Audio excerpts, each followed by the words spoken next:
Dahshatli avariyadan omon qolgan o'zbek shou-biznes vakillari. Bularni siz yaxshi taniysiz va qanday avariya bo'lganini video davomida bilib olishingiz mumkin. Ushbu qiziqarli videoni oxirigacha tomosha qiling. Shahzoda Muhammedovadan Sug'diyona Azimовagacha ayanchli avariyaga uchrab omon qolgan mashhur shou-biznes vakillari.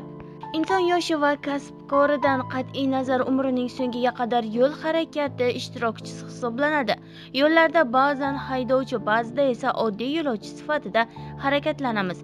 Ikki vazifada ham hushyorlik va ehtiyotkorlikni qo'ldan boy bermaslik shart. Bo'lmasa oqibati ayanchli bo'lishi aniq.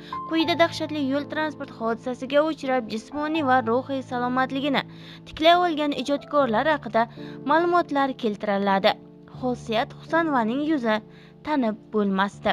Aktrisa Xosiyat Husanova 2008-yil jiddiy avtohalokatga uchragan. O'shanda uning yuzi tanib bo'lmas darajaga kelgani, hatto shoshilinch yordam bilan kasalxonaga olib borilganida avvaliga uni tanishmagani haqida intervyularda aytgan. Shifokorlar aktrisaga kuchli miya chalqalishi va umurtqa pog'onasining jiddiy shikastlanishi tashxisini qo'yishgan.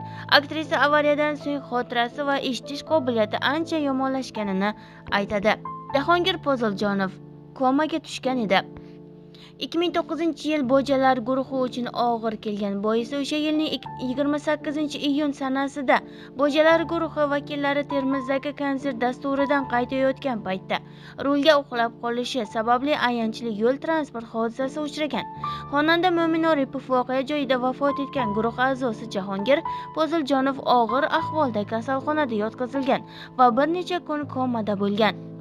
U o'ziga kelganidan so'ng ham sog'ligini tiklashi qiyin kechgan. Oyog'i singan xonanda ancha paytgacha oqsoqlanib yurgan. Haydovchi rulda uxlab qolgandi. Aktrisa va dizayner Shahzoda Muhammedova ko'p yillardan buyon avtomobil boshqaradi. U ko'p marta shoshqaloqligi sabab tezlikni oshirgani uchun ogohlantirish olgani va jarimaga tortilganini aytgan. 8 yil avval esa jiddiy yo'l transport hodisasiga uchragan.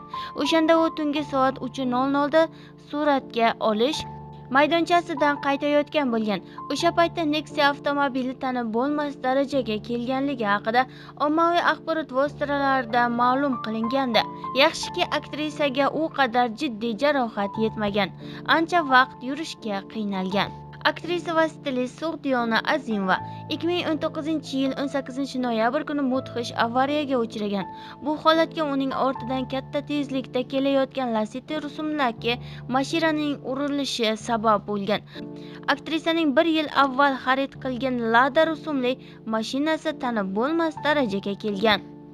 Garchi aktrisa jiddiy jarohat olmagan bo'lsa-da, uzoq va kuchli ruhiy zo'riqish ta'sirida bo'lganini ko'p bor ta'kidlagan.